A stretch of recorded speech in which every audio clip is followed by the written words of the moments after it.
What's going on, guys? Welcome to another episode of Second Guessing with Stressin. I'm your host, Garrett Williams, aka Texans commenter or Houston Stressins. Appreciate you guys tuning in today. I've been trying to do more, medium length videos on YouTube. It's a lot of work. I've been writing a lot of articles as well, but obviously, I'm always going to do my weekly 9 p.m. Wednesday live stream. So I wanted to, get more of my analysis out there on the David Montgomery trade, which obviously we'll dive into here. I think with this live, just like all of them, it'll be natural, organic, kind of go back and forth on the Q&A and see how everyone's doing and give y'all my analysis as we go. So shout out on IG, Rosewood joined. Let's see. Aram says Braden Smith. Yes, I would love Braden Smith to be acquired by the Texans. My guy Killer Cal, what's good, baby? He's on X. Khalil26 says I'm stressing. We have no O line. And then still tipping RG. I have arrived after not being in live for a couple of weeks. I'm sorry, Garrett. Hey, all good, bro. I understand. Life happens, man. No worries at all. Rishi Lankala says, hey, Stressin, you wanted Montgomery and we got him. Facts, dude. If y'all were here last week, I posted the clip.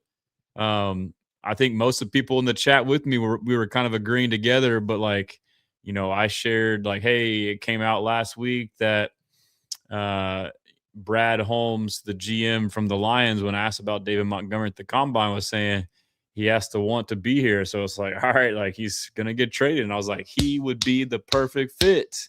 And guess what happened? We got him. He's the perfect fit.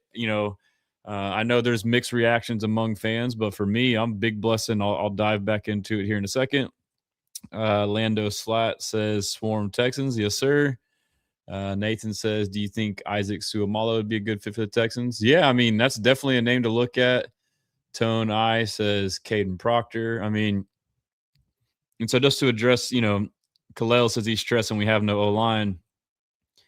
I've been kind of poking fun at people, but as soon as we make the Montgomery trade, people are critiquing it because, yeah, he's good, but we have no O-line. It's all right, grade this trade independent of what it is. Don't worry about what happens after. We'll deal with that when we get there. But also, too, maybe not y'all in here, but other fans are why hasn't Caserio gotten O-line yet? Guys, he traded away Howard and he traded for David Montgomery. Free agency starts next week. You can't just sign O-lineman right now. And really, you saw, would you have wanted to trade for a Tytus Howard? There's not really, many desirable options to trade for as offensive lineman. One, doesn't happen often. And two, the Browns, they traded for Tytus Howard and they paid him a bag, bro. We weren't going to pay him that, which is why we traded him. He was in the last year of his contract and they could have, I wrote on the article what they, the options were to leave his contract as is, let him play it out. They could restructure it, which now, it makes it harder to move on in the future. Again, I know it still was last year, but restructured before, so you're kind of heavily invested, or you could have cut or traded him. So to me, I said stand pat, let it play out. But Caserio is forward thinking, and just like last year with Laramie Tunsil, he's okay, we got a guy with 1 year left with some value. We're not going to extend him. Why don't we trade him? And so that's what they did. And they got, people are oh, you only got a fifth. First I'll say too, on these trades and getting upset about them, okay, I can understand, yes, there's, some criticisms, but I can't help but feel you get stuck on just the generic, fifth round pick, fourth round pick, but okay, it's the first pick of the fifth round. If it was one pick sooner, it'd be we got a fourth for it, but it's only one pick away. So it's just, you're getting stuck on the number and not the actual specific number. And same thing with the David Montgomery trade. The fourth we gave up was a late fourth, the very end of the round. So it was basically a fifth. So I think that all needs to go into play as well.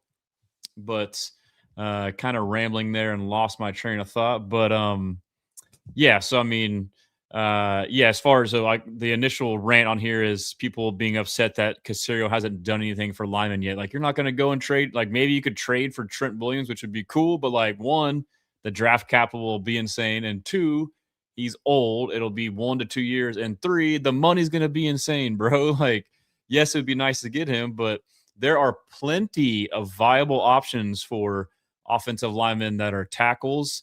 Not as many as tackles, I would say, that I like. Braden Smith is like the one surefire, like, okay, let's do it. But like interior offensive linemen, there's plenty of viable ones in free agency. And guess what? There's plenty of tackles, and they're all kind of, top heavy, like the first, 7. And after that, it kind of thins out rounds 1 and 2, like first top 7 prospects at tackle.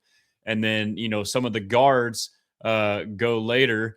And but there's they're not as many top end, but there's a couple later. So basically I think we're set up well, and like, you got to be patient. I know most of y'all know, like, the chances to add Lyman hasn't started yet, but and I also too will call out this, and I'm not like trying to like be like rude, but like, it's just funny to poke fun. But whether it's national media, fans, whoever, but many people criticize the O-line and how bad it is, but then now all of a sudden you trade Tytus Howard, and then also in the David Montgomery trade, Juice Scruggs is involved in it, and now it's all like the same people are saying this O-line sucks, fix it, and now you get rid of 2 of them.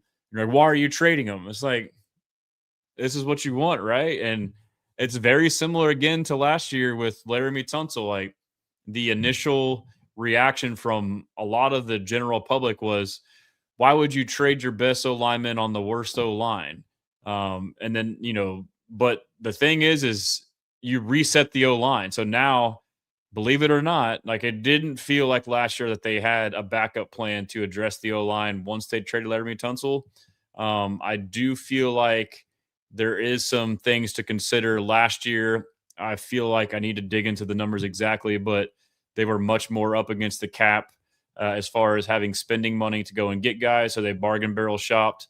And then I do feel like in the draft, like, they wanted to get guys like Donovan Jackson, Tyler Booker, potentially Gray Zabel, Josh Simmons, Simmons, how you say his name. But I feel like they just kept getting sniped.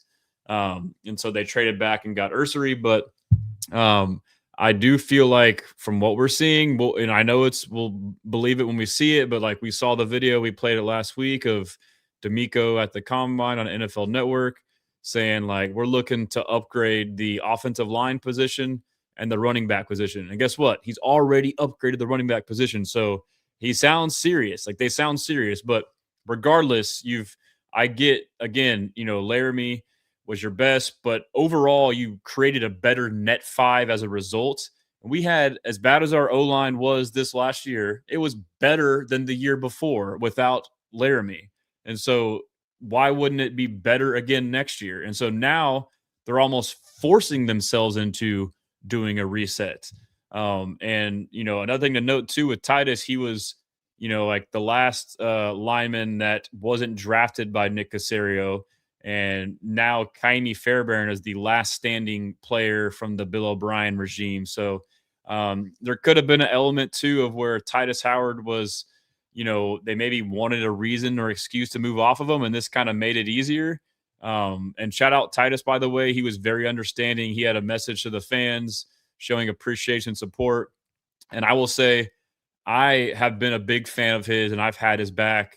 I felt like he's been over criticized and underappreciated. I feel like he's a very selfless team first player. He was very versatile. He played every spot except center during his tenure with the Texans. And last year he played right guard initially, and then camp injury happened, and that allowed Ed Ingram to get right guard, and he took it, played left guard, played right tackle. Even in the last game in the playoffs against New England, that's when it kind of hurt us. Trent Brown went down, he kicked out to right tackle. So, I mean, he was a very crucial piece to our offense. But, he got paid high, and in the end, I'm glad he got rewarded. He got paid. I forget the exact numbers. It's like 21 million APY, I believe, for 3 years, roughly.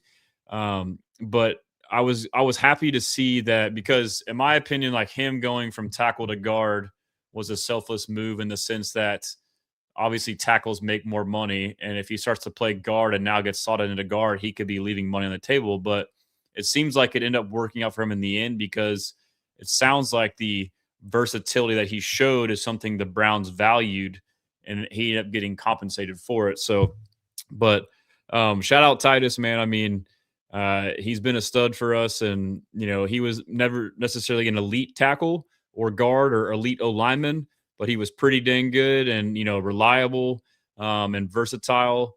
But now, like there could be the element too of like they maybe wanted to move on from him just in general, but this might have been like enough of an excuse to do so. But it ended on good terms. So I think I kind of finished as like a bunch of thoughts there in one. I know the O line is a big topic that's got a lot of subtopics on it, but so but yeah, so I was kind of getting at too is like you subtracted two O linemen, so Tytus obviously a starter, and so now you're forcing yourself to reset the O line, which to me is a good thing. And there's plenty of those, dude. Like, okay, so another aspect too is Tytus became the de facto leader of the O line after Laramie Tunsil, and I think he did a pretty good job of stepping into that role. Like, he may not be the best guy for it, but he was the best one we had between maturity and veteranship. And the year prior, they said they wanted to, reset the culture on the O line. The Laramie Tunsil trade was almost all salary cap move, in my opinion. He was $20+ million cap hit for X amount of years in the future, and wanted he had for 2 years and won an extension, just like Tytus probably did. We weren't going to pay him, so you might as well trade him now and get something out of it. And so that's what we did. That was another forward-thinking move by Caserio. But the culture piece, Laramie was the de facto leader, and he was a guy that was so dang good that he could just show up and do whatever. And, obviously you don't want that, but it worked for him. But whether he intended to or not, that set a precedence in that room. If your leader does things a certain way, then other guys will start to do that. And I mean, I think we can all say like it kind of bled down. And so there's been that slow reset of that. And although Tytus, kind of showed and improved, there was maybe still some of that too. So now it's like fresh, like Ursery is like almost like the big dog in there. You can maybe bring Trent Brown back. But I mean, right now it's, I'm just going through my head like Ed Ingram, free agent, Tytus gone. You got Blake Fisher, right tackle. So, I mean, really it's just Ursery and Andrews might get replaced too. They're saying they're willing to upgrade the center position. So like, this is great to me, bro. So there are some veteran offensive linemen, Wyatt Teller, Joe Batonio, Cade Mays, Connor McGovern. You got Suamalo, you got James Daniels. You got like, at the very least, you got veterans who are smart and they may be declining athletically, but they've been in the league for a while. They got the mindset, the leadership. I mean, that alone, even if they don't perform the best, will give us better than what we've had. So you have the approach of doing that and building it that way. And then now backfilling and drafting guys behind them. And again, best five, let it all sort out.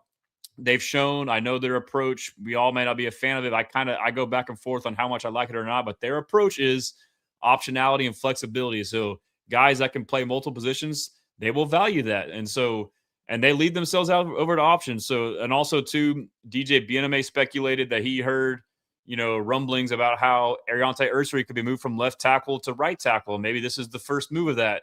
It truly is like, I am learning. I've been traditionally pretty closed-minded, and last year I kind of learned my lesson from like seeing things how they should go and what I would do, and then I see Caserio just do whatever. I'm like, okay, now I can start to like, I may not agree with everything, but I see the way he operates, the process, and how it makes sense, because you don't want to pigeonhole yourself into one position. But this doesn't guarantee you'll make the best moves, but they're going to approach it with an open mind. Like, we're willing to do whatever on this O-line. So pretty good rant there. Let me catch up some comments here.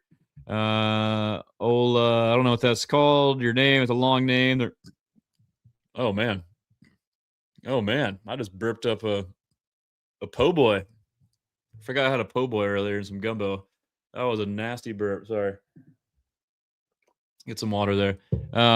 He says it's gonna be all right. Rishi says, I think people are mixed about how our mix about Howard than Montgomery. My guy Jerome, what's good? Still temping. Garrett, I've seen your post and Aaron Wilson's post, how we're linked to Wyatt Teller, Braden Smith, and Caden Mays. What do you think about Connor McGovern? Versatile, good. Yeah, so Connor McGovern, I'd be down for, dude. And to be honest, like some of these linemen, I got to go and grind the film a little bit more than what I had. Just a lot of different stuff going on. But, I mean, I kind of know a lot of these players already from just being a football nut and watching football in general. But, yeah, so Aaron Wilson was on a live last night.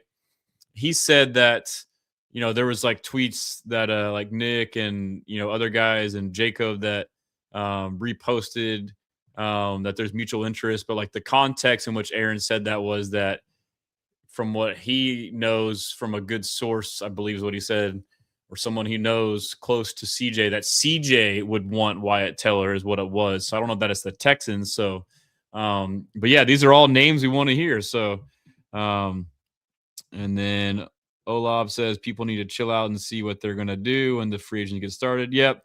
And then also to brace yourself when free agency does start.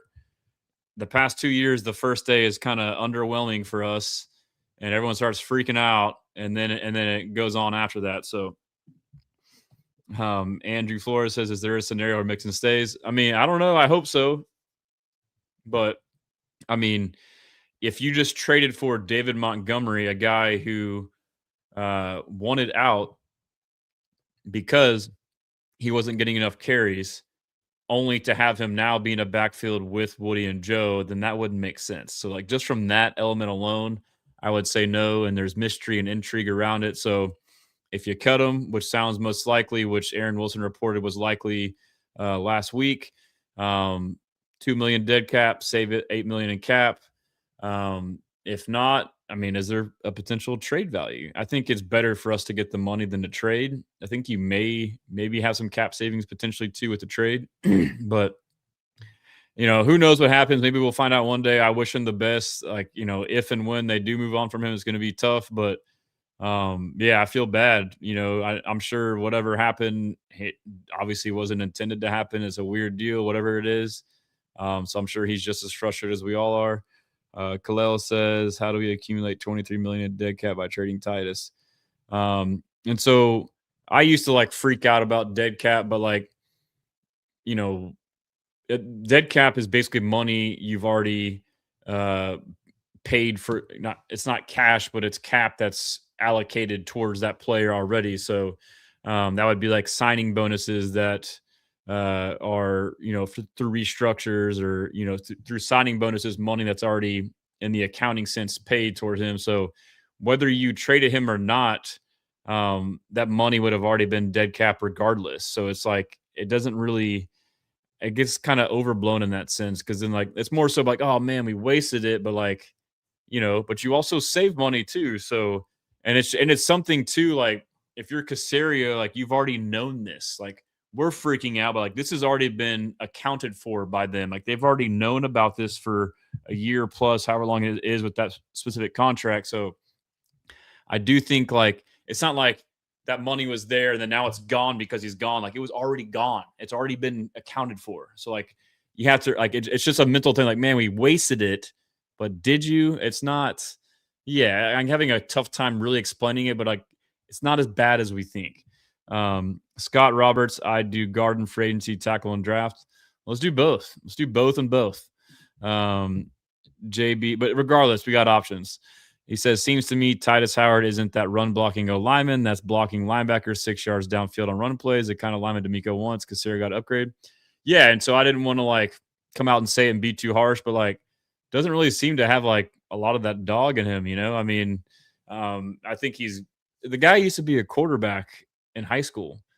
He's still I'm not trying to like hate on him or throw shade. Like he's a beast, like, but like he doesn't seem to be, and I think just naturally his personality, like he's not like a nasty O lineman, you know, like this is what it is, you know?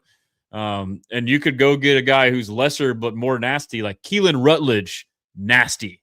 Jennings Dunker, nasty. Those are nasty linemen. Like those are guys that are like, will block you 6 yards down the field through the whistle. Like how many times do we see linemen? And maybe that's because it was just bred in him through the culture and it's hard to undo that stuff in that environment. Maybe he can change some of these habits.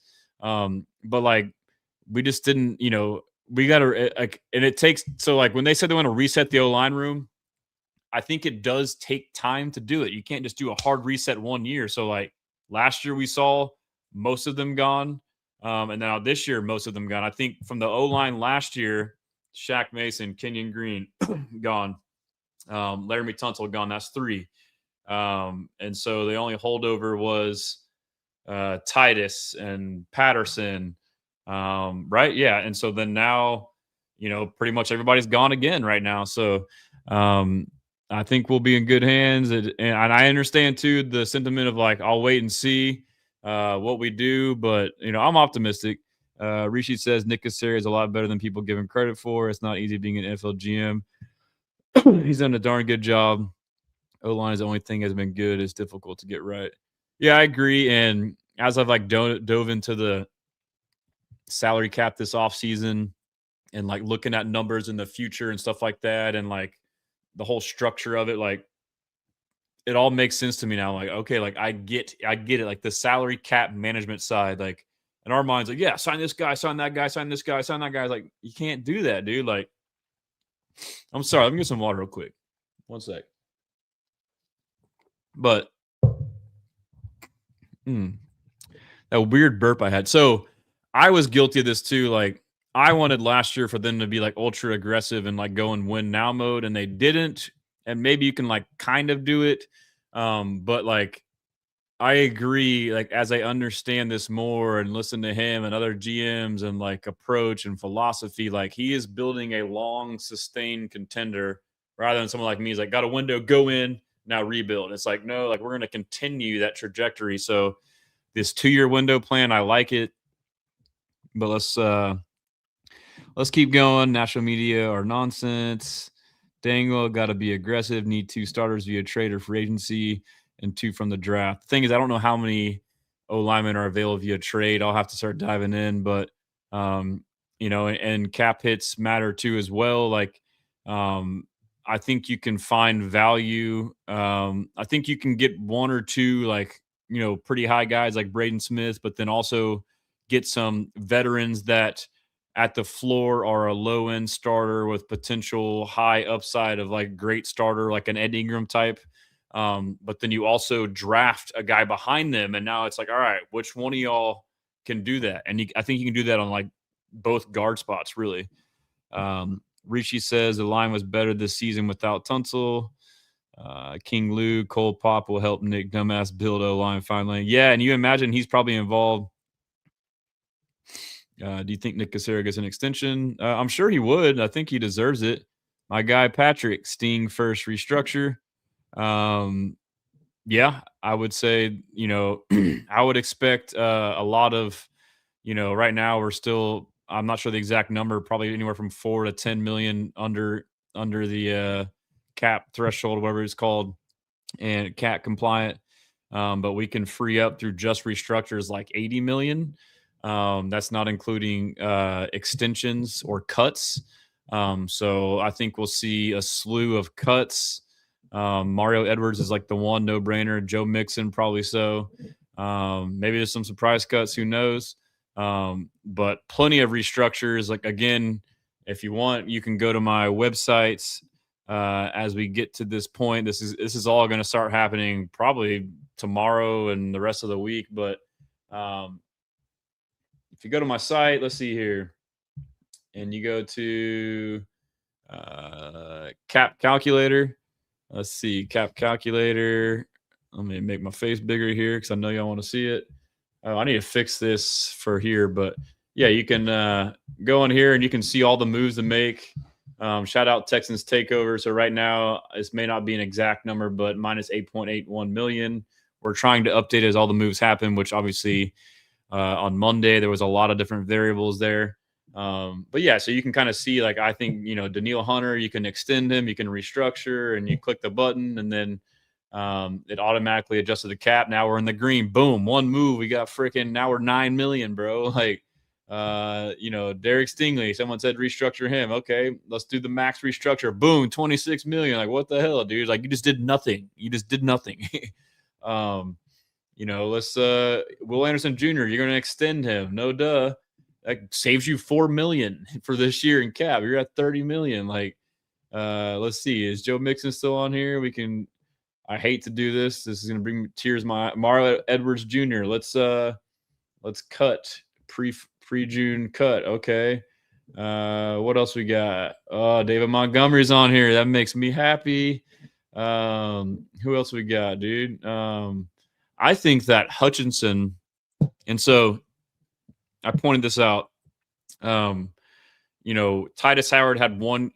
It feels like when a guy, not 100% of the time, but like normally when a guy has 1 year left on his deal, they're either going to extend him, restructure him, or trade or cut him. Rarely do they like let it play out unless it's just like a fringe player. Like what I'm getting at is like if he knows they're not in the long term, he tries to get something out of them and like move on in front of them sooner and get like a late round pick.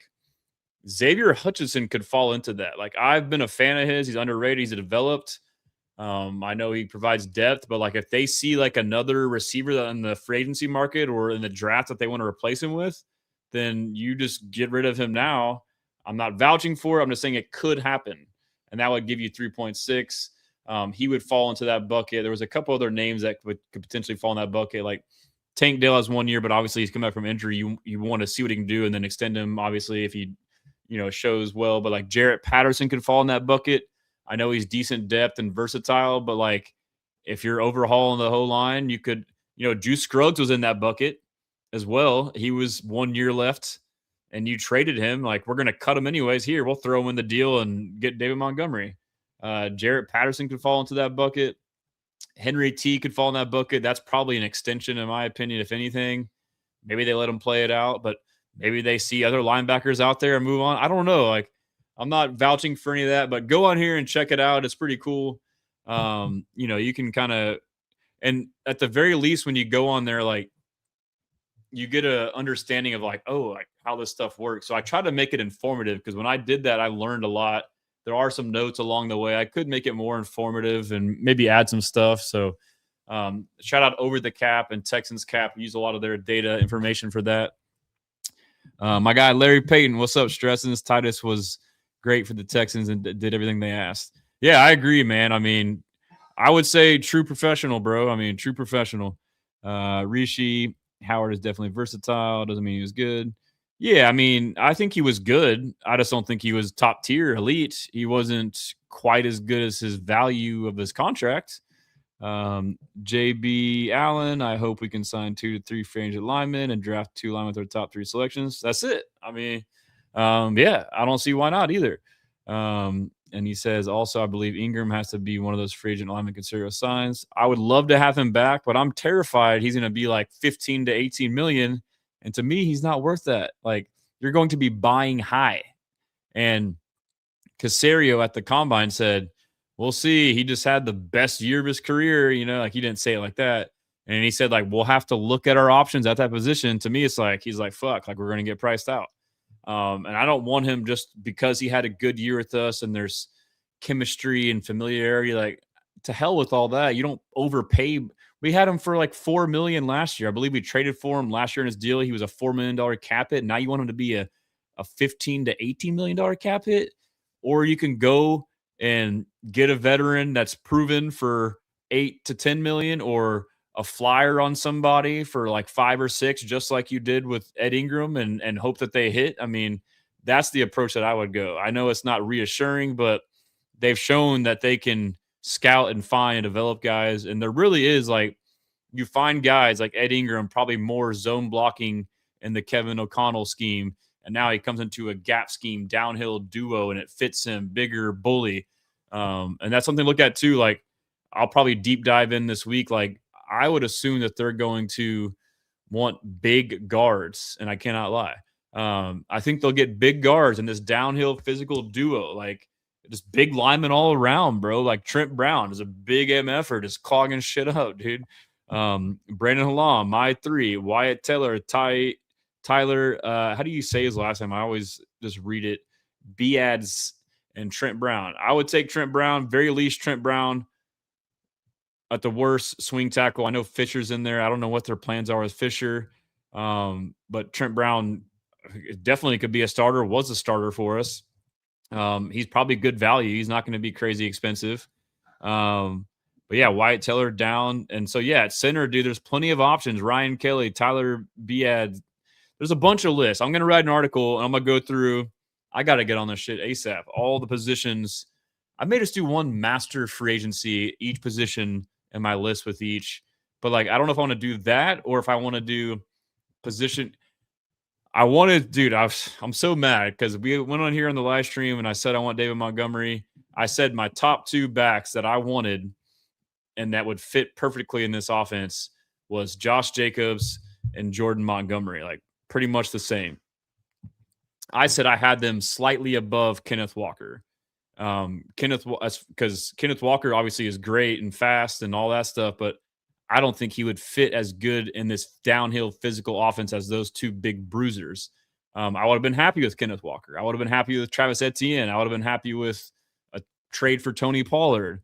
But like those were the 2 ideal, Jacobs and Montgomery. And I was going to write an article and go through all that stuff and even the draft. And I should have done it because I would have but at least I had the video to kind of know that you guys know my analysis and thoughts were out there. But yes, Demo is a dog. Yes, dude, he is such a dog, dude. And let's see, Big Ton Martinez, new release from the Cowboys. Brock Hoffman. Yeah, I saw him. He seems meh. He seems like he could be a low-end starter, quality depth. I'm going to say it now, because I analyze all these interviews and watch Caserio, and I've been watching him for years, and I feel like I kind of I'm guessing like we all are, but I feel like I can kind of pick up on stuff. But, he randomly name-dropped Pat Coogan, the center from Indiana, weeks ago. I got to find the clip.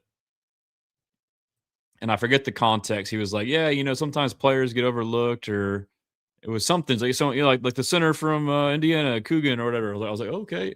I don't know if he said his name. I think he said the center from Indiana. And then, we realized too, like he's all about finding value. Like in free agency, he does that by trading for guys. Like most people lock in on free agency. Like us as fans, like, okay, who's available? This is our list. Like, no, he's like, Cacero's like, nah, F that. I'm going to go find guys that aren't like publicly available it's almost like I just thought of this, like the way Caserio approaches free agency is like the smart, savvy home buyer. Like most people are like, oh, okay, I want a house. I got to see what's available. Or, you can go and be like, I heard this person might be selling their house. I'm going to go knock on their door and make a private offer and have no competition. And my father has done this for homes and for property, and it's freaking genius, bro. Or, either you hear a rumbling or you just shoot your shot. And sometimes people are like, yeah, screw it, here. And they don't, but you keep it between you and the less, ears you get on it, you get a better deal. And so that's a way he wins on the margins. He also wins on the margins by, I'm talking about how Caserio wins on the margins. Sorry, get my train of thought back. Wins on margins by trading in free agency instead of just, going off of guys everyone knows. He also does it in the draft by getting guys that fall because people hyper obsess on a freaking 40 time, which is so dumb, i.e. Kamari Lassiter. And I wrote an article about this, like, hey, as the combine comes up, I know we love it and we want to look at all these measurements and stuff, but like, I don't think they really care about, elite testing. They really only go there for the meetings to see, how they are mentally and character-wise, swarm, all that stuff. But if anything, you almost want to look for guys that are underwhelming in testing. That'll be another article I'll work on, potential draft targets that we could have based off of value. He's all about finding value because everyone, it's easy to like, oh, I want this guy. He ran a 4.2. I want that guy. I want that guy. Like, okay, well, everyone's in on that. All of a sudden, that guy goes from here to here.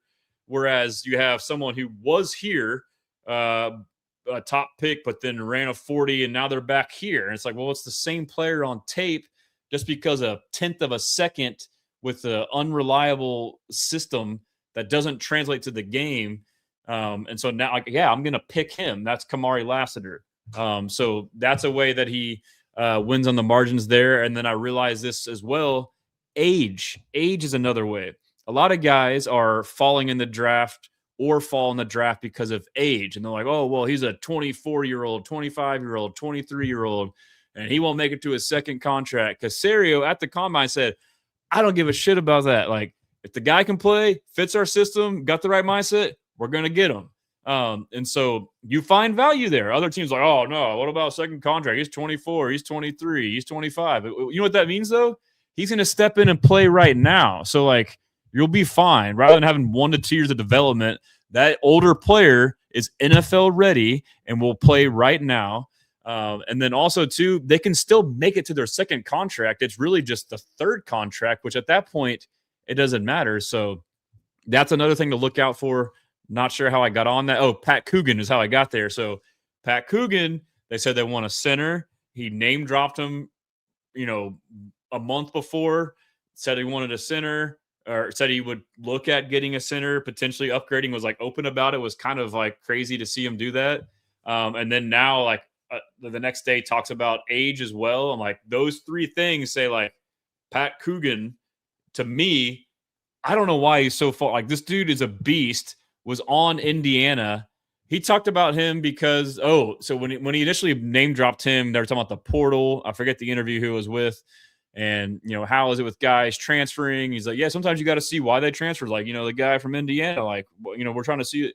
So, like, that tells me that he's fresh on his mind, that they're thinking about him. Like, and maybe I'm overanalyzing that, but Coogan, I think this is like a 10-minute answer to me saying that I'm going to call a shot and throw a dart and say, I think their approach to upgrade the center position may be from drafting Pat Coogan in like the 5th round, and that MFer starts and balls out.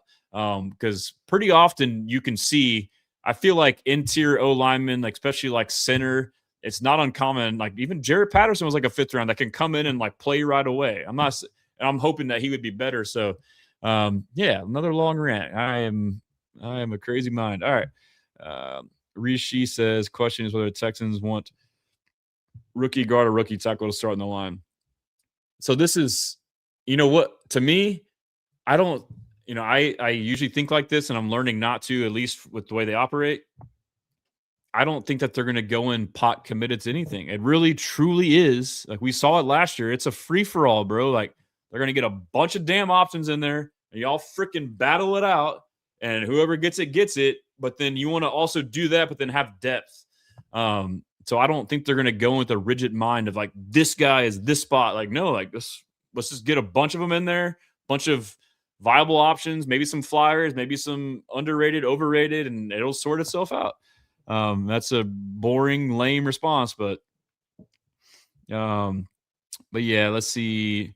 But there's just so many options. Yeah, like JBA, like mentioned the tackle, like Monroe Freeling. You got Blake Miller. You got Maxi Nachor.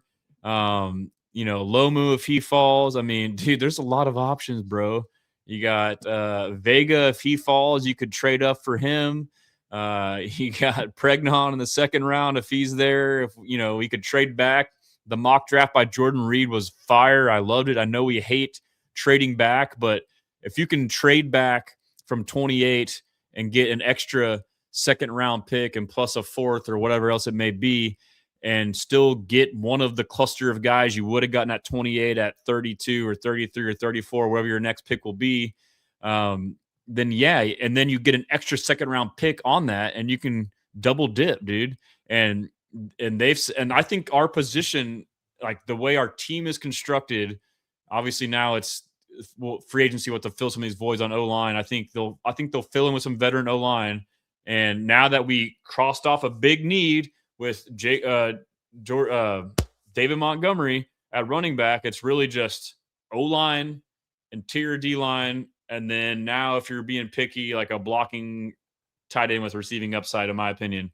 And so they can address most of O-line and interior D-line in free agency to the point to where you can now go into the draft where you're not like having to get a day one starter potentially, or just 1 or 2, on both sides. So, yeah, I mean, that Joe Mixon shot in the foot rumor, I don't know if that's a credible source, but I've heard that. And I know that one video went around.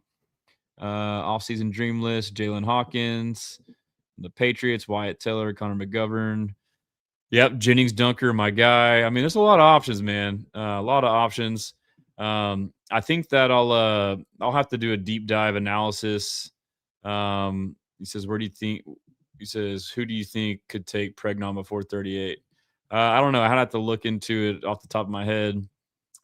Someone says, "I believe he'll be available at 38." Trivia question by Brandon: which player had a game-winning field goal for us this past season that isn't Matthew Wright? Would be the answer. Correct, Brandon Halam. Rishi. I wonder if Casario is willing to trade up for a player. I don't know.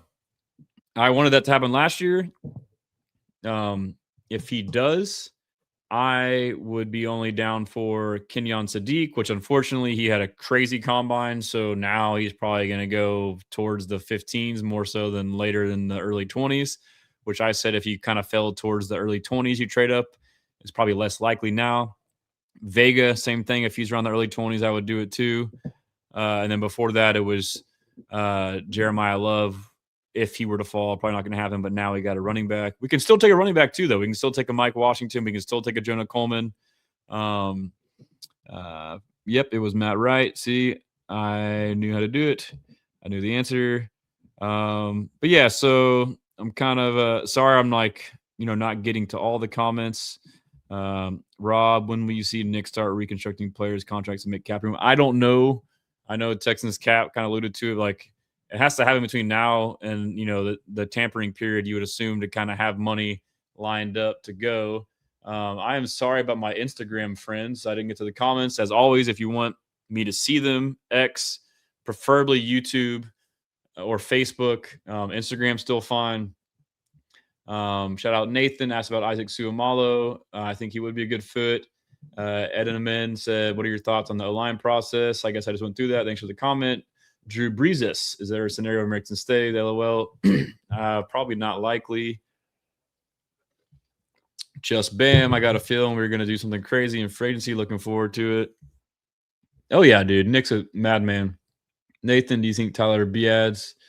Yeah, I would like him or Cade Mays. Like, all these options we're talking about are better than what we had. That's the beauty of it. There's so many options. Like, whether you may not like this guy or like that guy, there's like 12 to 15 names. I mean, let's just say, like, right now, like, we need to fill 3 to 4 spots potentially if you want to count Jake Andrews. And you got Trent Brown, Ed Ingram as potential signees. You got Braden Smith, all these, free agents from our team, free agents from other teams, the draft. You got Chase Basantis, the guard from A&M, Jalen Farmer, the guard from Kentucky. Like, there's a lot of freaking options, bro, and they should all be better than what we've had. So my point is, yes, you have a lot of holes, but you have a lot of options. And again, I know we can all nitpick, but like, the chances are, filling those 3 to 4 spots with like a legit pull between free agency and draft of like 20 to 30 solid names and value too on a lot of those too. Not just having to, I'm not even talking about Tyler Lindenbaum, like, obviously that'd be a home run, but like, they're saying like, first it was north of 20, now it's 22, now it's 23. I'm seeing 25. Like, we can't afford that. Like, yes, that would be dope, but like, bro, come on. But Connor McGovern would make more sense. Like, there are a lot of options, dude. So I am optimistic. Like, it's going to be hard to mess up. Larry says Montgomery is an average starting running back, but fits the scheme in red zone plus. So yeah, let me finish the IG comments. Thoughts on Benton? Becton is another guy. I mean, I posted blessing or stressing, adding Becton. People were like, no. Like, and when you say that, people assume like you're going to pay him $15 million to be a starter. Like, Becton was at an all-time high last offseason and even then his expected market, he went way below his expected market, and then he performed way below that. So now he's going to be an ultimate buy low candidate. And if you can get him on a cheap deal, like 8 million or less, I would be for that. I'm not sure the exact number, but like, I'm not talking like top end money, but like, 5 to 7 million for Becton as a floor. He's probably a decent backup. I know he had a terrible year last year, but like he had a great year the year before. I know it was on the Eagles with Jeff Stoutland and a great O-line, but scheme could matter too. I don't know exactly. I think the Chargers might run some duo. I need to look at their splits on zone and gap, but point being, at the right price, he's at an all-time low. You can get him cheap potentially, and you go into it with like, all right, worst case, he's a decent backup with extreme upside. Like if you can tap back into that, he's a bigger body MFer, dude. Like he could fit that. Like to me, it's worth a kick of the tires if it's the right price. But like you throw that name out, like, oh, Becton sucks. No, like, I'm not going to pay him 15 million. Like, no, that's not what we're saying here. So like context matters. So again, another, and someone says Becton next to Trent Brown, bro. Could you imagine that brick wall? Two of the biggest human beings just freaking stand there, and then Montgomery running the rock behind you. Good Lord, dude. I mean, come on. And Tone says Casero playing chess. Fuentes, I wonder if Blake Fisher steps up. That's a great question. So some people are assuming like, could they just go all in on Blake Fisher this year? I hope not. That would be a risk because you kind of have a good idea of what he is. Yes, he's still developing, but like I don't know what you would have seen that all of a sudden he's going to take some massive leap. But if you do that and that allows you to get, I mean, that could be an option. Like obviously we all know that interior pressure is much more detrimental than exterior pressure. And that was the approach we took last year. And with Tytus and Ingram at guard and Jake Andrews, those three in the middle were way better than what we had the year before with Scruggs, Patterson at center, Shaq Mason, Kenyon Green as our interior. Like, and our O-line was much better. Like the run blocking was sus and the pass block win rate was sus. But as far as like pressure rate and sacks, it's because we got the ball out quick. But a lot also, too, because a lot of the pressures weren't necessarily from the inside. They were from the outside with Ursery or, if whoever was at right tackle, sometimes Tytus may have let up pressures. But regardless, like CJ has time to step up in the pocket there. And what I'm saying is there is the potential of like worst case, it's Ursery and Fisher as our starting tackles. And if that's the plan, but then the money they save on that, if they now go and get a Tyler Lindenbaum, a Connor McGovern, and two guards or whatever. So, I mean, if you kind of put all your money on the interior and say we're rocking with Ursery, who should ascend and improve, Fisher, who should ascend and improve, but still may not be the best, that may not be a bad option either, bro. I mean, and if you're an interior running team and your interior is freaking rock solid, I mean, come on, dude. And then you finally get like a good above average interior O-line where CJ Stroud finally can feel comfortable stepping up in the pocket. That's where a lot of our issues were too, is like the poor guy couldn't step up because he can't trust your ass and you can't blame him either. So what are you supposed to do? You can't step up. You can't step out. Anyhow, let's see. You don't think Tytus was overpaid though? I do think he was overpaid. Yeah, he was, I mean, slightly. He was overpaid. We need a tight end. We need a blocking one. I agree, says Trey Day. Let's see. Sorry for the IG guys. 7 block. Do you think Nick would be aggressive in free agency, letting go one of star players? I think it'll be a mix. Nothing too crazy. Hopefully he gets O-line, Devin, on IG. But if you're on Instagram, hop over to the main chat. That way you can hang out here. And let me do this too. I'll show the comments on the stage. But yeah, man, it kills me. I can't read all the comments. Vizquez, Tyler B, or Wyatt Taylor. Wyatt Taylor, Tony from Houston, my guy on IG. Ginger Jam fan, time to make a splash for offensive lineman, let Nick cook. Larry brings up David Montgomery. My analysis on that, the criticisms are, I can't stand this. Like a lot of and I get it, but like a lot of the critiques we get are just so surface level. It's like, oh, he got a 29-year-old running back. He is old. Why do you got him? He's so old.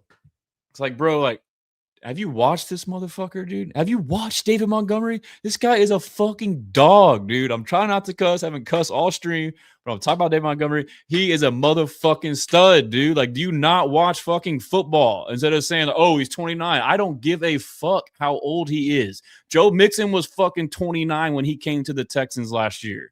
He was going into his 8th year. David Montgomery is the exact same fucking scenario. But guess what, too? David Montgomery has been splitting carries for the past 3 years of Jahmyr Gibbs. He also did it early in his career in Chicago. He has had 144 less carries than Joe Mixon had at this same time last year when Joe Mixon joined the Texans. So fuck all that old shit. That's not even a thing. We're not signing him to a 10-year deal, a 5-year deal. We traded for him with an existing contract in which his average cap hit is $7.5 million. Like, everyone's like, he's old, David Montgomery. Look at the fucking contract. Look at the fit. Look at who he is. He's a big back. We're an interior rushing team. And, you know, I kind of lost my train of thought initially. But, yeah, so, I mean, dude, you have to look at the context. $7.5 million for 2 years. We're not signing him for 6 years. He's 28, 29. He'll be 30, 31. Like, okay, he'll be old in a couple years. To me, he's still in his prime. He still has a lot of tread. He has a lot to prove. He wants more carries.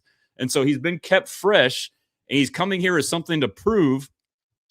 And so, you know, if your worry is that he's too old, well, guess what? You're off of him in 2 years. Like, you traded, and like, I feel like on all these trades, people don't look at the trade. They look at just the player. Look at the player and the contract relative to the player. It's all part of the puzzle. Would you rather have David Montgomery for 2 years at $7.5 million APY? That is a freaking steal. Or would you rather have Breece Hall just got franchise tagged at $15 million? He's now going to get an extension. 50% of the time, the extension is higher than the franchise tag.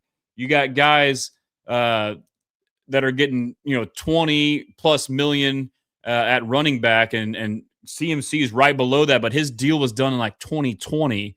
Breece Hall, I believe, could and probably will have a 3 to 4 year deal with like a 17 million APY. That would be almost 10 million more for a Breece Hall. And would you rather go? Kenneth Walker's probably going to get 14 million, something crazy, because there's no other market. And so would you rather get a Kenneth Walker who's not a perfect fit, buying at the ultimate high, just came off Super Bowl MVP? I love him. Underrated. I've been saying he's underrated. Baller. But you want to buy someone at the absolute freaking highest value, or do you want to get David Montgomery at the pretty low value because some people think he's an RB2 because he's behind Jahmyr Gibbs, you know, and because he doesn't run a 4.3. Like, the home run hitter shit to me is overrated. Like, in the NFL, how many times do you get a chance to hit a home run? Like, and also too, like, how many times is our offense designed to do that? So I've been using a baseball analogy to talk about this. Like, the sooner you understand the philosophy of the Texans offense, the more this makes sense and the easier it is to understand what's going on. But, you know, there's two ways. Like, in baseball, like the Astros for years, for a while, and a lot of teams have taken the strategy of it's either home run or bust. We're going for the fences or strike out, and there's no one ever on base, and you're not going to steal bases. Or you could have a team that grinds it out and plays small ball, and you hit doubles and singles and triples, and you work the base pass. That's us. David Montgomery is a doubles, constant doubles, double. These 2 yard losses, he'll break a tackle, and that'll become a no gain or a gain of 2. That gain of 2 will become a game of 5. And so now you're less third and longs. It's more consistent. And that is like the best thing we can do. Like, that's why we went to this offense, to have this type of offense, duo runs, downhill running to prevent negative runs. And we got screwed by the Mixon deal. It's not his. I mean, who knows what happened, but like, you can't blame anybody for it. Like, it just, the way it shook out. And so then you had no options, freaked out. You signed Nick Chubb, who is the big. Nick Chubb is like David Montgomery body size, but he's just washed. Like, the old Nick Chubb would have been great. And honestly, they didn't use Nick Chubb enough. He could have done more for us, but that told you right there, like, this is the type of back that they want for this offense. And so they tried to do it, but then Woody Marks, who was known as the best third down back in the draft, caught 80 plus passes 1 year in college, is now the RB1 and being forced to run duo and inside zone and smash mouth football. And he's a small back. Like, he admirably, as a rookie, did pretty well in that role, but we try to force him into a role that's not his best skill set. And so now you have a back that fits it, and you should project to have a better O-line. I know there's pieces to be assembled, but then not only now you have David Montgomery, this is good news for Woody. Now Woody doesn't have to be that back. He can now, maybe you can mix in some more runs for him on the edges, or he can be the change of pace guy, or now he can be more third back, or now you get him more involved in the pass game.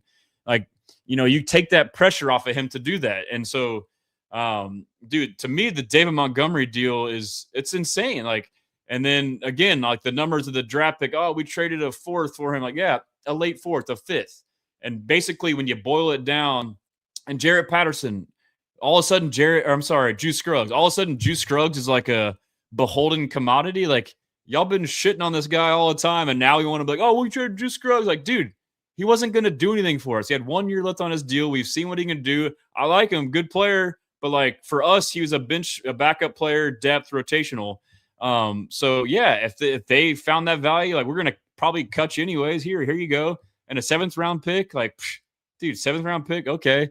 So basically you trade Tytus Howard for David Montgomery. You trade Tytus Howard with 1 year, 20 something million on his contract cap hit, for David Montgomery, 2 years, 7.5 APY, and Tytus Howard, who just got a 3 year, $20+ million extension. Which one would you take? And then again, just like apples to apples, would you take David Montgomery, perfect fit? The age is overrated. He's still solid. Or would you take Kenneth Walker at the top of the market? I mean, we'll see what the numbers are, 14 million. Or would you take, maybe not that high, 12 million, 13 million? Or would you take Breece Hall, 15 to 17 million? Like, so, and this is, you can still draft a guy too. Like, if your gripe is that, you can still draft a guy. Bro. You can still go get Jadarian Price. You can still go get Mike Washington. You can still go get Jonah Coleman, Emmett Johnson. Like, you got options, dude. Or you don't have to. Or you can roll with David, Woody, and Jawar. So yeah, sorry for getting animated and cussing there. Shout out King Bless, my guy on IG, big blessing. Yeah, thank you, Carson, on the age. Like, the age stuff, bro, it just kills me, dude. Like, it just kills me. It's just like, I get it when it applies. Like, most of the time it's surface level. And I think I made an analogy with like it's similar to the draft picks. 4th round pick. Okay, well, what number in the draft? Late 4th round pick. And that is similar to like the 40s in the combine. Like, I ran a 4.4. You ran a 4.49. So you're 0.01 seconds away from being a 4.5. Like, I ran a 4.5. I ran a 4.4. Like, okay, like, but a 4.4 what? And like, instead, like, I guess like our brains as humans, like, we're too lazy to like get the extra detail, where it's like we want it to be as simple as possible and then make some really in-depth, harsh judgment off of a vague number. So I'm over here griping. I'm sorry. But yeah, so all that to say, like, I am ecstatic and through the moon with the David Montgomery signing. Trade, I'm sorry. And that's not, I'm not trying to personally attack, or I didn't mean to. Larry is my guy. I'm not trying to like belittle anybody's opinion. So shout out my guy Nosh, salutes. But yeah, so again, you watch the tape. Montgomery, just cut on the tape, dude. Montgomery he says hog. He's a dog. And you know what he's really good at? Short yardage. You know what we were bad at? Short yardage. You know what he's really good at? Red zone. You know what we're really bad at? Red zone. Boom. Yes, we need the O-line, but guess what? We will get that, dude. And even if, and the other part too, this was, we talk about in here a lot, like, he's not a Breece Hall, but like, again, I went through the whole analogy, like, we don't need a home run hitter in this offense, but Joe Mixon, obviously he's not Joe Mixon too. They're different backs as far as juice and burst, but like if you watch the film on David Montgomery, he is a between the tackles runner. And yes, he's physical, run you over, break tackles, but he's also got great vision and patience within that confined space. And he's elusive in those tight quarters. He may not be a 4-3 guy or a 3-9 shuttle guy, but he knows how to work in a tight space, bro. Like, watch the film. Like, it's not just him just running straight over people, which he does do. It's him being elusive and wiggle. Like, he works in a tight space. Like, he is all about that, bro. So he fits in that regard. I had another point there that I missed on it. I was talking about David Montgomery and the inside zone running. Oh, yeah. So, the other element too is last year our run blocking was terrible, but better than it was the year before, according to PFF team grades. Take it how you want for team blocking. So in 2024, when Joe Mixon was the running back and he was healthy, the blocking was terrible. It was much worse. It was marginally worse than what it was this year, but our overall rushing output was better. What's the difference? Joe Mixon, Woody Marks. Like, that's the difference. You had a veteran, proven running back who's a playmaker, and obviously, too, we were running different schemes then. We were more wide zone. But they also did start to run more gap scheme late in the year, which worked for him and Dameon Pierce. But regardless, Joe Mixon, the play would be called to go here. The blocking was so ass, he would just cut it back. He would make shit shake.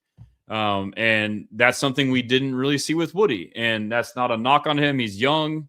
Maybe he's still learning. I say it on here. It could be wrong. It's a guess, but like, maybe part of it too is like he doesn't want to get coached. He doesn't want to get bitched out in the film room. Whereas if you're a veteran, like, you can't say shit to Mixon. But Woody, it's like if he cuts it back and does messes up, I'm gonna bench you if you don't listen. Like, that could have been part of it too. But now you have a proven veteran and David Montgomery who can do all that stuff now, and you're like, all right, bro.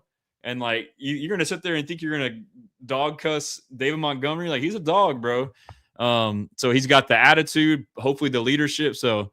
Yeah, I mean, and so like the other part too is like you saved money on the cap, like I talked about. And so there could be a potential restructure on David Montgomery. We'll say that now. We don't know. We know that we did it in the past when we got Stephon Diggs, and also when we got Joe Mixon, which those two were kind of similar trades, even though those were more like those two were different in the sense that I'm sorry. Let's just start with the Joe Mixon trade was he was going to be cut anyways. And so we traded a 7th. So to me, I've seen people compare, you can't compare the Joe Mixon trade to the David Montgomery trade. Like, oh, we only gave up a 7th for Joe Mixon. 1, Joe Mixon only had 1 year left on his contract. 2, Joe Mixon was going to be cut. So like, you can't compare that to David Montgomery, who had 2 years left on his contract, and he wanted to be traded because he was unhappy with his role. He was not going to be cut. So that is why the compensation is different. So you can't, to me, that doesn't make sense to compare the two. But back to my point on as far as, again, saying a lot of stuff at once, scatterbrain, talking about the contracts. I was talking about guys we signed, David Montgomery. Oh, restructuring. So when we got Joe Mixon, he had 1 year.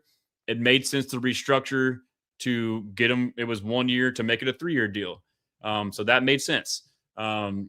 We traded for Stephon Diggs. The next year, he had a 3-year deal at great APY, ripped it up, paid him more and guaranteed for 1 year. And that didn't make sense, necessarily. But you also traded a 2nd-round pick for him. Like, that is like a bad deal in hindsight for sure. But the logic, from what I understand, is, one, you got Stephon Diggs, who is a potentially risky / volatile acquisition where you trade for him and it's not known whether he wants to come here, which, by the way, David Montgomery, who wanted to be traded, said that the Texans were his top destination. So he wanted to be here. So that's another part of it. So Stephon Diggs, from my understanding, there wasn't any reports of whether he wanted to be here or not. It might have been a surprise to him to be traded. But regardless, with somebody like that, who like you want to make sure everything's good to make sure it's a conducive environment for him to go and play and be on the good foot from the beginning. So that's part of why you probably did that. And you also, why else did you restructure his contract? I mean, again, I don't necessarily agree with it, but you also restructured it as potentially so to motivate him, make sure he's happy, but also on your own self, in case it doesn't work out, you now have an out with Stephon Diggs. And, he just got cut by the Patriots. So, like, if they would have restructured a 1-year deal, if they would have done a 1-year deal, they wouldn't have to cut him. So that was part of that. So that doesn't mean that that's an automatic restructure. Trying to think who else got restructured. So I say all that to say, like, he may or may not get restructured. The main thing that Montgomery wanted was to get the ball more, which is, I assume they're going to say, hey, you're the bell cow. Obviously, Woody can still, relieve you. But maybe they want to make him happy. Like right now, he has no guaranteed money, from my understanding, on his contract. So maybe you convert, maybe you just restructure and don't change the APY and just give him. You could just restructure it, and his APY could actually even be lower. I need to look at over the cap because you could restructure it and convert it to base salary to bonus and give him bonus money. And have a lower cap hit. Let me see if that's over the cap. I could go to my simulator. I don't know if it's on there yet or not. Let's see. Teams, Texans. Close this out. So you could restructure him in that sense, or you could extend him more. I don't know if you would or not. But regardless, if you wanted to give him more APY too, like he's at 7.5 now. Ian Rappaport said if there were to be a restructure for David Montgomery, the bar was set around the 8 million mark already with Javonte Williams in Dallas. And he said he would be around that same number, which to me is still a great deal. So I know people are worried like, okay, great job, but let's wait and see how we restructure him before we do anything. I don't think it's going to be some crazy Stephon Diggs type stuff. But let's see here. Restructure. If you restructure him via, let me see. If you restructure him via over the cap, you would now create 2.79 million in cap space this year. So, I mean, it's a good thing. Anyhow, I don't know where that left me on all that.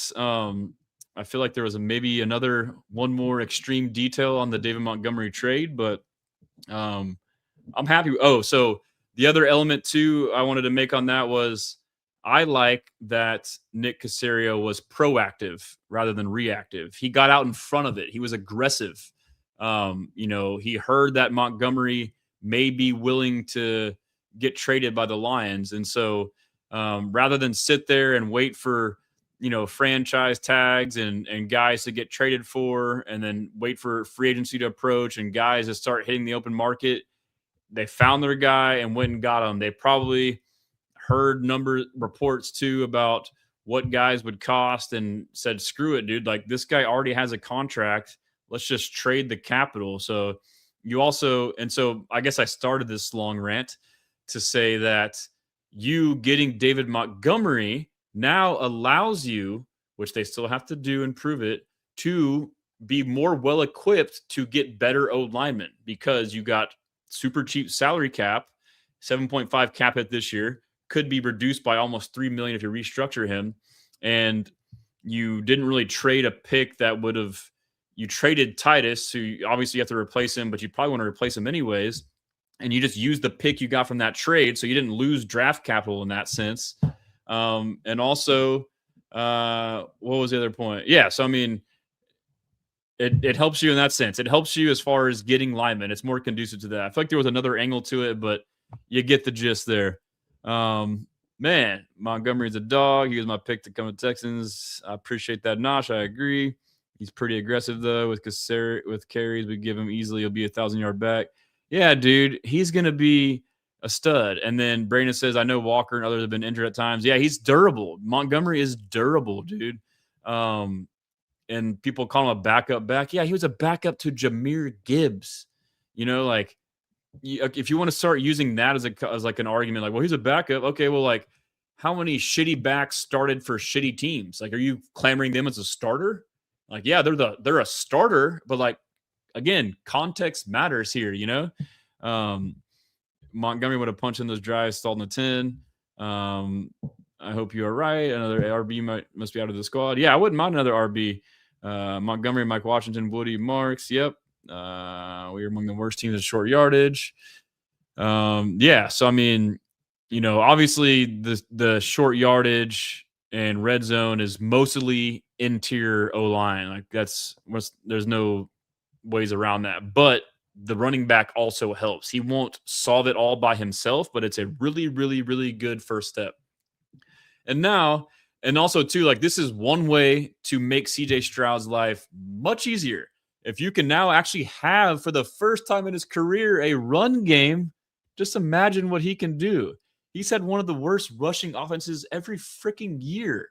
One of the worst O-lines every freaking year, dude. Like, if he gets a run game and a better O-line, like, and now he's not forced to have to throw the ball 45 times in a freaking blizzard in New England because you're only getting 1 yard per carry. And then when you do finally run the ball, you fumble in the red zone. Like, now if you give this kid a chance to not have to always sit back and drop back, and teams are always in too high shells and they force you to run it. They dare you to run the ball and you still can't run the ball. So now if you can get a run game, you get a too high shell because they respect CJ Stroud and they want to force him to dink and dunk. They want to force you to run. You now get into second and manageable, second and short, third and short. They now get out of these too high shells. You now get more single high, man, cover 1, cover 3 looks. And you let CJ Stroud go to work. The play action works. Like, this can, like, all these issues just by a run game alone, poof, gone. Which obviously that's running back, O-line.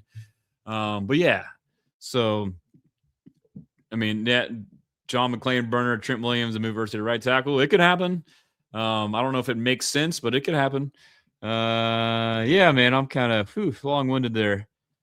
Let's see here. Appreciate all the comments. WOT Pod just tuning in to maybe miss it, but who do you see the Texans going in early in the draft, especially 2-round picks? I mean, they're going to get O-line for sure in one of them. My guy, Texans Takeover. What's up, stressing at the rodeo? So can't hear nothing but wanted to wish you in this stream well, man. Hey, appreciate that, bro. That's a true friend right there. Who's at the rodeo today? That's a true Texans addict too, dude. I love it. We're all sick. We're all sick in this together. T, love the Montgomery pickup. Get some guards in free agency. Bring Trent Brown back, and you draft Max, Pregnon, Dunker, Rutledge. Dude, Keelan Rutledge is a dog, dude. There's so many options. We have so many options, dude. Blake Fisher's role as being our jumbo tackle. He isn't a starter caliber yet. Yep, I would agree with that. The stream doesn't officially start for me until Stressens goes on a good cuss rant. It always happens about like the 40-minute mark, doesn't it? As of late. Getting a 5 yard per carry more consistently is way more valuable than a player that occasionally breaks out. Exactly, dude. Doubles over homers and strikeouts. You don't want to go a touchdown, one every 6 drives or play or whatever it is, and then all the other ones you're going negative and you're in third and long all the time. Formula for franchise tag contracts is to tag the number times 2 in full guarantees or a 3-4 deal at starting point. That's the floor. Juice Scruggs was trash for us. I don't understand that crying for him. Man, it takes a while for me to catch up to the comments. People act like the 4th round is the most valuable thing. Again, it was a late 4th too. And I love that we all kind of jive together, guys. And again, these are my opinions, so I know I can be on my own little soapbox. I can be like, I'm right, you're wrong. You can listen to it, agree, disagree. I'm not trying to force anybody to think like me, and I'm not trying to be I hate that the way my personality is, I have to like explain these disclaimers every time. I'm not trying to insult anybody for their opinions. I am becoming more and more open-minded, and I can have my mind change. Jawar Jordan needs some respect, says Trent Butler on Facebook. He's a spark plug and has great vision. I agree, dude. I'm a big Jawar fan. I was a fan of his. I wanted us to draft him. We drafted him. He was our first 100-yard rusher last year. And what was cool about that is Jawar is a vision, one cut and go guy, a zone runner. And that's what I liked about Nick Caley is Nick Caley adapted the game plan to him. And we are an inside duo maybe some powers, a lot of split zone up the middle. But when Jawar was in, we ran a lot of wide zone. And guess what? He balled the F out. So that's cool to me to see in Nick Caley that he can adapt, something that his predecessor and Bobby Slowick could not do, and is what led to his ultimate firing. But also another point too is, Nick Caley was getting a lot of heat, but he really didn't have, his hands were kind of tied. The Joe Mixon thing threw a wrench in a lot of the plans and the O-line. But like, let's see what Nick Caley can do with a decent O-line and a good running game. I'm not trying to slight Woody. And it was cool to see Woody, speak out and like say he's excited too. So, like, oh, he's not upset. Like, I'm sure a competitor, but like, he probably gets it. Don't think he had a run game with Joe Mixon. The run game with Joe Mixon, who are you talking about? Slowick? I'm talking about Trent Butler will be able to run duo so much, which is what Caley wants. Montgomery is actually one of the best runners in between tackles in the league. It should really fact. See? You see this? Thank you, Trent. Ball, bro. But yeah, so let me get to the timeline and see if I missed anything. Oh, you know what I can do is I can show y'all a new feature on my website. Shout out Texans Takeover, who worked with me on this. And this is going to be, we made a draft tracker.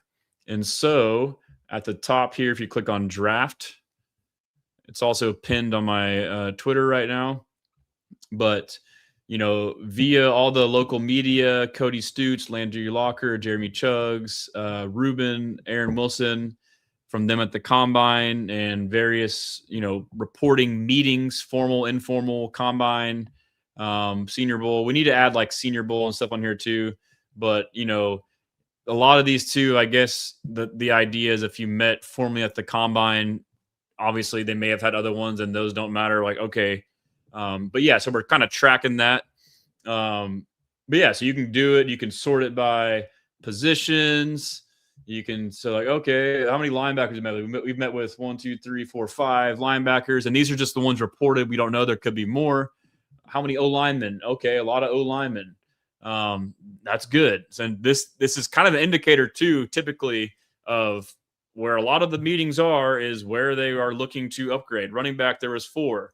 So maybe they knew that they were going to, and these are 4 running backs that fit the bill, dude. Like, these are all 4 running backs I'd be down to get.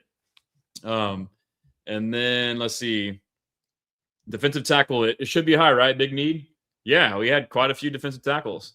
And so tight end, that's good to see there. Ooh, we're drafting a tight end for sure, dude. Look how many tight ends. We might trade up for Sadiq.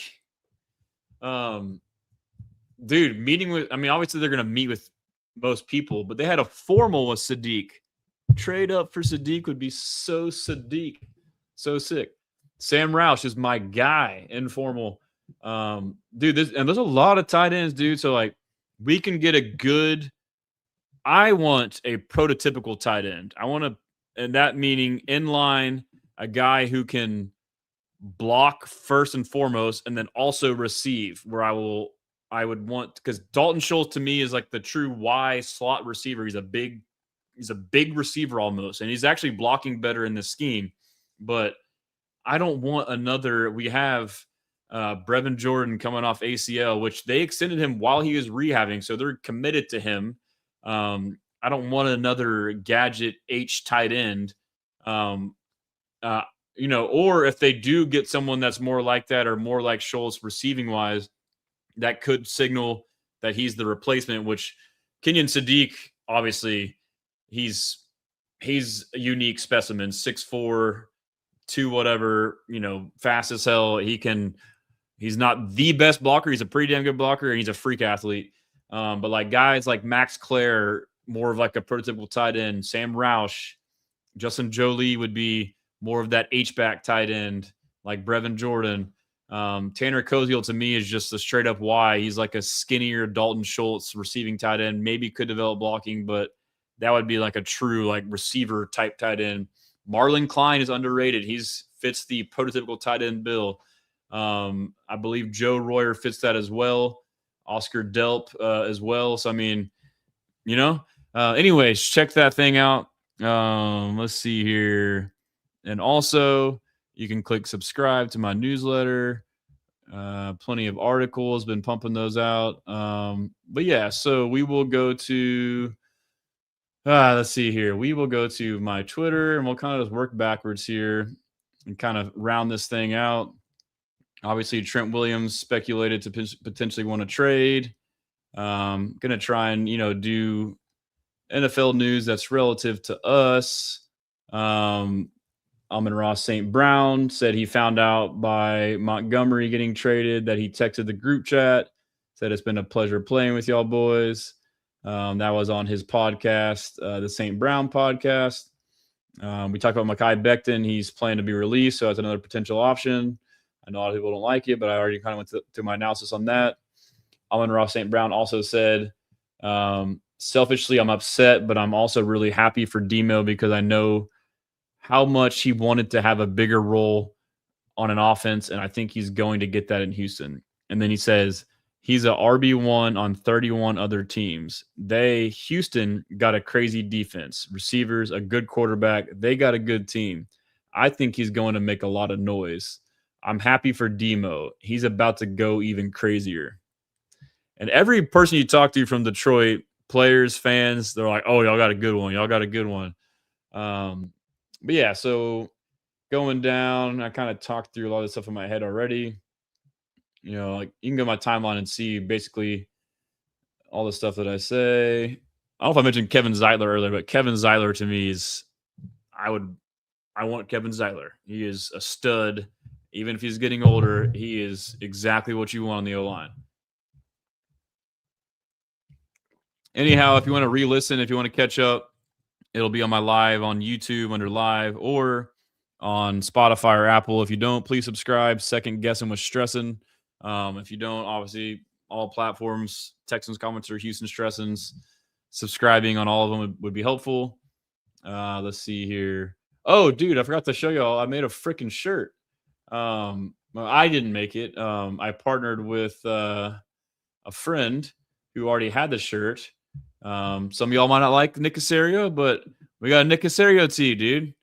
Go cop one, dude. Caserio. I might make some more. I might make a D'Amico one, but yeah, get you one. Let's see. Navy. It's supposed to refresh. You want to show me Navy on here? What's going on? Chambray. Granite. Got all the works. Black. Red. That's not red. Anyways, check it out. The Nick Caserio shirt. Appreciate it, Trent, brother. Thanks for tuning in. We already have 20 million in the tight end room. Are we moving on from Schultz, Jordan, or Stover? I don't know. I mean, moving on from Schultz would be ballsy. Like, it could happen from the last year, and financially, it wouldn't make sense from the football side. Stover's been underwhelming. You hope he bounces back. And then Brevin. Yeah, so, I mean, that's tough. It's tough. But what would I give up for Trent? What would you give up for Trent Williams? Man, I don't even know if I would even want to entertain the convo because, I mean, what's his cap hit? Like, he's unhappy because he wants more money. And I don't know if it's because I'm such a loser too, and I like animate. I don't know if let's see if it's because he wants more guaranteed or if he wants more APY. But he's already making a boatload of money, and he's wanting more money. His cap number is $38 million. 1 billion, 38 million. Like, no, I don't even want to entertain this shit. Like, if he wants to get traded because he's mad about money, F no, dude. Like, one, you're gonna have to give up capital for him, and then let's click on his contract. Okay, I'm sharing right here. I am out. And this is a no, dude. Like, you just shedded Tytus and Laramie, like getting off all this shit. And now you want to go and get one for a guy who's about to croak. Like, yes, he's still elite, but come on.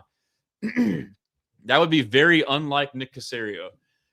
So he's under contract through This is his last year. He's got 1 year left.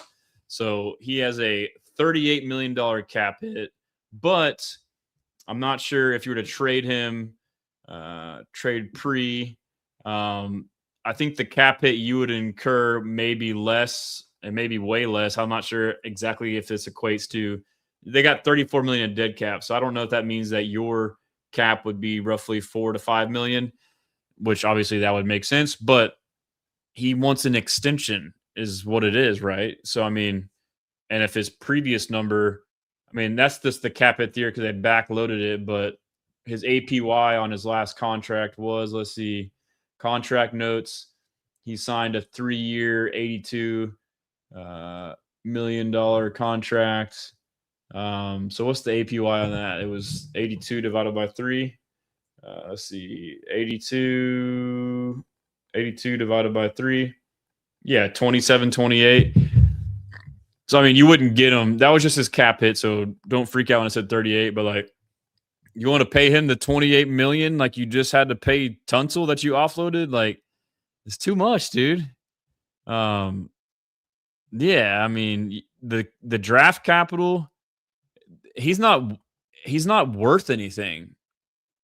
Like, you get 1 year of unless because you're gonna have to extend him. Like, he's not worth anything as far as trade capital. It's like, I mean, it's kind of like Tytus. Like, yeah, a fifth, like, yeah, I mean, because you're going to have to, if you trade for him, it's going to come with like an extension. Yeah, I'm not even going to entertain that shit, dude. I mean, it would be cool, but nah, I'm out. Hell no. All right, let's see. We can play Tytus and people still want Trent Williams, Tyler Linderbaum. There are going to be those annoying fans that get mad. Yeah, I'm already ready. And I try and fight fire with fire. I try and, like this meme right here. I made this meme. Why hasn't Nick Caserio traded for, signed, or drafted any offensive lineman yet? Like that's like all I was seeing after like the David Montgomery trade. The upset fan meme. Like, oh, why haven't we done anything yet? Like, guys, just pay attention. I think I made another meme too. Texans TV made that's pretty cool. People hate on that AI slop, but it's pretty cool. Yep, Chris Long had a take on David Montgomery about the age as well. Let's see what else. Jaden Higgins working out. He'll have a big year. This is hilarious. Someone cropped that from the combine. Nick Caserio thinking. I'm gonna try and call his next move. We got the demo one. Transition tag on Daniel Jones, Kyler Murray cut, and they said that one pundit said we should trade C.J. Stroud straight up for Kyler Murray, and that Kyler Murray would make the Texans an instant championship team. Pretty funny stuff. And let's see here. All right. Yeah, and so as GM Sanchez on X points out, like the Texans in 2027 have over 187 million in cap space. So like Nick has been preparing for this, he's preparing for the future. I'm not like that. I'm so in the moment and not a planner. He is a planner. So, it's annoying for us, but we're in good hands. And blessing or stressing that Woody Marks and David Montgomery would be called Woody and Buzz. I'm kind of indifferent on it. Blake Cashman, he is on the Vikings, and I wrote an article. Check out my site. Other ways Texans can find players, which Caserio is looking at ways to trade or find new guys cut to trade for. Cashman is a potential cut candidate or trade candidate based on his contract. If he gets cut, and now, he balled out for us in D'Amico, did okay the next year in Flores' scheme, and then not as good the next year. If his value is going down and you now get him here and now you put him in our scheme and he plays like that, if you get a chance to get him, sign me up, boy. Stud, and he's a beast in that scheme for D'Amico. Yes, and so we are dumb too. Like I wanted Mekhi Becton last year. I wanted Christian Wilkins the year before. I'm learning not to be, just a simp fan. And Nick we trust. Ursary could be legit, but he's got to hit on 102 this year. Yep. And then we got the legend. Do you think we consider Jadarian Price to start off bench or be our RB of the future? So that would be tough because I mean you did trade up for Woody, I believe, last year in the third round to get him, and then all of a sudden to be replacing him, that would be tough. So I don't know. Like that's where I kind of am wrestling with that idea right now. Let's see here. Sorry, I'm getting tired. I have been running on E, grinding content and busy with actual work. So sorry, I'm not my usual self on the replies on comments. But yeah, Jordan Reed had a mock where we traded back with the Cardinals on 28, and they got Ty Simpson, and we got a pick. So we got at 34, we got Blake Miller, tackle, and then we got 38, Pregnon, and then we got 59, Grayson Halton. I love that. I love Grayson Halton too. Oh, man, I'm getting tired. I'm crashing out. I'm going to keep going as long as I can, kind of get caught up on some of these. I know there's some extra things here. Let's see. Another meme I made. It's the hippie girl verbal meme for you, those on the podcast. Texans O-line sucks. They should overhaul it. The same hippie girl. Why would the Texans trade 2 O-linemen? Same people, Yep, kind of scrolling through. Jimmy Ward got cut. That was a no-brainer. We saw that coming. I appreciated Jimmy, dude. I think he was similar to Tytus in the sense that he was underappreciated and over-criticized. I thought he was a good player. Obviously, the cut makes sense. So we'll have to see if they want to get a veteran safety or roll a Jay and Reed or get somebody in the draft or just add depth regardless. That'll be interesting to monitor there. Pratt Freiermuth is on the trade market. I wouldn't mind poking around there, depending on it's all relative. I'm open-minded now. I guess I'm just becoming a simp. I'm like, yeah, I'd check that out. I'd check this out. I'm just becoming. I went from like overly analytical to now like too broad with like no opinion. I'm becoming Nick Caserio because I'm trying not to sound like an idiot like last year when I was like, you need this position, that position. I was way too specific, and now I'm way too unspecific. I'm being too open-minded. Yeah. I think that's good. I'm getting hot too, man. I had a jacket on. It was cold when I started. Hot now. And keep scrolling. Sorry for the podcast. This is just bad right now. I mean, I'll play this. This was Nick Caley last year in November when the offense is struggling, and they're like, what's your identity of the offense? Here's his answer, and he got mocked for this. Offense, and what about Sunday's offense that we saw? Would you say, to make your argument, that that's not the DNA of this offense? Yeah, what I would say is, a physical outfit that wants to run the ball downhill, okay, starting with that with change-ups, okay? We did not run the ball well enough, okay? I would say that starting off. And then we've shown the ability to drive the football, okay? We haven't been able to finish well enough, which has been disappointing. So we've got to do a better job of that again, starting with me, standing here, okay? And we own that. Offense, and what about Sunday's offense? So they want to be a physical outfit that wants to run the ball downhill. Guess what? He finally got his running back.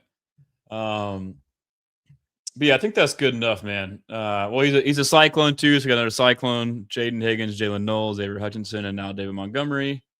Yeah, I think that's good. I'll just go through real quick before we leave. Back to my site. I will urge you, if you've watched most of this, you've already heard extreme detail on all this stuff. Oh, if Sadiq's there at 28, you for sure take Sadiq. There's no doubt. If he falls to like 24, 25, you trade up. Check out my articles, dude. I mean, I've been writing my butt off. I didn't write any Tuesday or Wednesday because the news wasn't quite as crazy and I was busy. But, like my David Montgomery one, I kind of went through a lot of stuff here, and I gave more detail now. But, I mean, I like to give my analysis. I like to embed all the tweets. I guess it's still loading right now, the tweets. But, I provide a lot of info on there, man. I got you covered, guys. But yeah, I think that's good.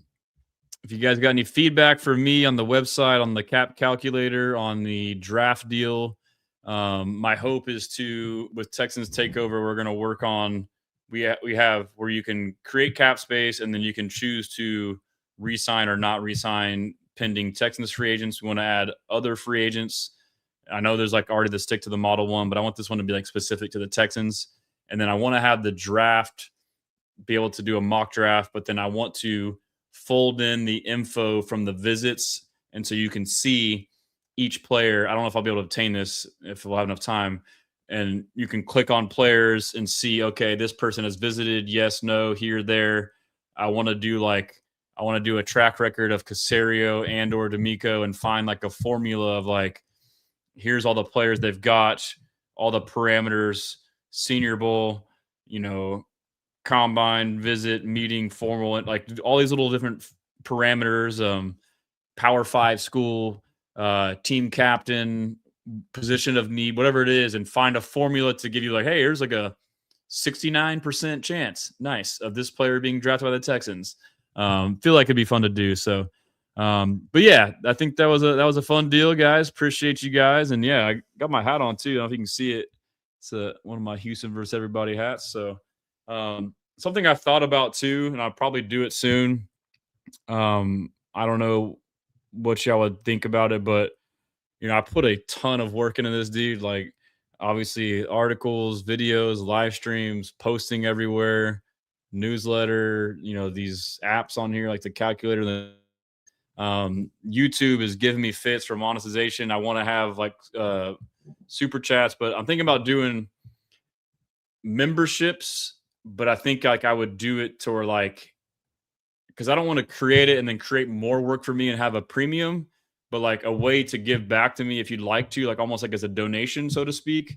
And so if you have any thoughts on that, just shoot me a DM or a message. But I think I would like just put it up there and it's like, hey, if you want to support, you can. If you don't, because I want everything to be free. But I would like to try to find ways to make myself to be able to sustain doing this, because I've told myself like I'm gonna go hard in the paint for like 2+ years, build this thing up, and then kind of like reassess. And I'm kind of at that point right now. So just let me know your thoughts on that, and or stay posted. I might roll out a Patreon or do it on my side or something like that. But anyhow, until next time, love you guys. We blessing.